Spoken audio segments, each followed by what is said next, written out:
itu, langit di atas kepala kami terasa kelabu.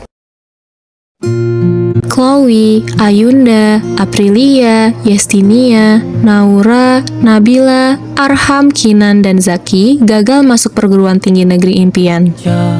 Seolah-olah seluruh perjuangan selama 3 tahun di bangku SMA lenyap begitu saja.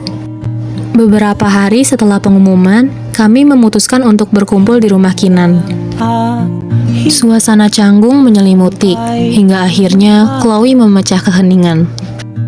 Aku tahu kita semua lagi hancur, tapi apa kita akan terus-terusan kayak gini? Aku dengar-dengar ada bimbel intensif yang fokus ke jalur mandiri. Tadi aku udah capek, rasanya otakku udah beku. Iya, kita gagal karena kita jalan sendiri-sendiri. Mungkin kali ini kita coba bareng-bareng. Maksudnya kita bisa bareng, kita saling bantu gitu.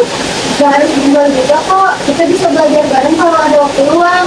Ya betul, dulu kita sibuk bersaing, tapi mungkin rasanya akan lebih ringan kalau kita saling membantu. Gimana kalau kita belajar bareng di rumah aku setiap hari Minggu? Betul tuh, kita bahas materi yang belum kita paham. Iya, mulai sekarang kita usah bareng-bareng ya. Beberapa bulan kemudian, setelah belajar bersama setiap minggu dan melalui proses yang panjang, satu persatu dari kami mulai mendapatkan kabar baik dari berbagai jalur mandiri. Ada yang berhasil masuk universitas, ada juga yang diterima di kampus swasta impian.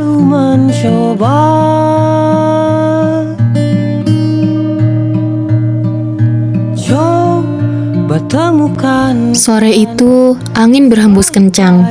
Di ruang tengah sederhana rumah Kinan, kami kembali berkumpul setelah beberapa tahun tidak bertemu. Ya, kita bisa kumpul lagi ya. Rasanya sudah lama sekali. Lama banget. Dulu terakhir kita bareng itu waktu gagal masuk PTN ya. Tuh, jangan diingat lagi deh. Aku dulu sampai pura-pura sakit biar ya kita jangan rumah. Aku malah sempat mikir mungkin masa depan aku berada di situ. Tapi lihat kita sekarang kita masih berdiri di sini. Ya walaupun jalannya berliku, ternyata kita bisa sampai sejauh ini. Aku masih ingat betul malam itu aku nangis sampai ketiduran. Rasanya gagal seperti dunia berhenti berputar, gak sih? Betul. Aku bahkan sempat benci sama diriku sendiri. Kenapa harus gagal? Kenapa aku nggak punya pintar? Tapi kita belajar kan, bahwa gagal itu bukan lebih tamat. Justru dengan hancur itulah kita menemukan hati hidup yang sesungguhnya. Betul. Kalau aku gak gagal dulu, aku gak akan tahu bagaimana rasanya menghargai proses. Oke, udah. Jalan sebagai fotografi. Awalnya cuma hobi, tapi aku dipercaya untuk memotret acara besar. Hidupku penuh warna dengan lensa kamera. Aku buka bakery. Ternyata ngebuat roti itu bukan cuma soal rasa, tapi juga soal berbagi kebahagiaan. Mempunyai hobi mencoba makanan juga ternyata bisa membuatku menjadi seorang food blogger. Sekarang aku dan Chloe sudah menjadi rekan yang cukup lama. Aku belajar coding sendiri. Sekarang aku bekerja di perusahaan teknologi. Bahkan buat aplikasi yang dipakai banyak orang. Siapa sangka gagal PTN malah aku ke sini. Aku jadi penulis. Kata-kata yang selalu aku tulis itu yang menyelamatkan hidup aku. Mimpi aku untuk menciptakan ruang yang hidup akhirnya terwujud. Setelah sekian lama merancang di atas kertas dan membuat maket, akhirnya sekarang aku berdiri sebagai seorang arsitek. Mungkin bagi sebagian orang impianku terkesan gelap. Namun bagiku menjadi dokter forensik adalah panggilan untuk mencari kebenaran. Setelah aku gagal masuk PTN, aku mencoba kesenanganku, yaitu hobiku. Dan hobiku itu bisa membawaku menjadi seorang atlet. Dulu mimpi aku akhirnya sekarang terwujud. Walaupun melewati masa-masa yang sulit dan berat, kini aku berdiri sebagai seorang dokter. Naura, Arham, Ayunda, dan Zaki masih berkumpul. Tapi Arham tampak pucat dan sering terbatuk. Teman-temannya menyadari perubahan itu. Kamu kelihatan pucat, kamu baik-baik aja kan? Aku baik-baik aja sih, cuman mungkin karena sering begadang buat menulis.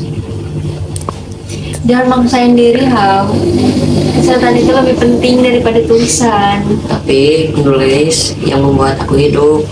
Soalnya kata-kata yang ngamatin aku selama ini. Gimana kalau nanti sakit mana parah? Mungkin kalau misalnya aku udah nggak ada, jangan ingat aku sebagai teman kalian ya. Ingat aku sebagai kalau misalnya gagal itu bukanlah akhir dari segalanya. Kalian harus janji ya sama aku, kalau kalian harus berjalan, apapun yang terjadi, jangan berhenti di satu kegagalan. 1 bulan kemudian, mereka berencana untuk berkumpul di rumah Naura. Setelah Naura menunggu cukup lama, satu persatu dari mereka mulai datang. Namun, keberadaan Arham masih tidak terlihat ketika semua orang telah berkumpul. Suasana tiba-tiba hening. Zaki menunduk, wajahnya serius. Hai. Halo. Hai. Aja dari Korea. Bisa aja. Kalian lagi ngapain? Hai. Kumpul. Hai. Hai. Nama Jaki. Ada yang perlu kalian tahu, seminggu lalu Arham sakit leukemia dan mereka pergi meninggalkan kita. Arham selalu bilang kegagalan itu bukanlah akhir, justru dia yang paling kuat di antara kita. Padahal dia selalu bilang kalau hidup ini terus berjalan. Dia meninggalkan kita, tapi kata-katanya tetap hidup.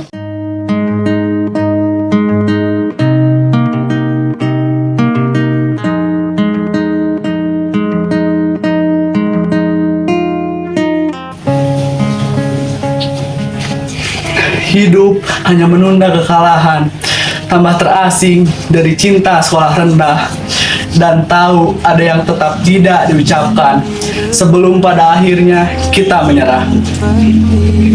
Anda masih tidak pergi, tapi semangatnya takkan pernah mati. Benar, kita semua adalah bukti bahwa kegagalan hanyalah batu loncatan. Hidup ini seperti kata Khairil, memang hanya menunda kekalahan, tetapi perjuangan kita memberi arti. Mari kita teruskan perjalanan ini untuk diri kita, untuk akan dan untuk semua yang pernah merasa gagal. Semuanya melingkar dan saling memeluk dengan musik sendu mengalun. Dan kau pangeranku, mengapa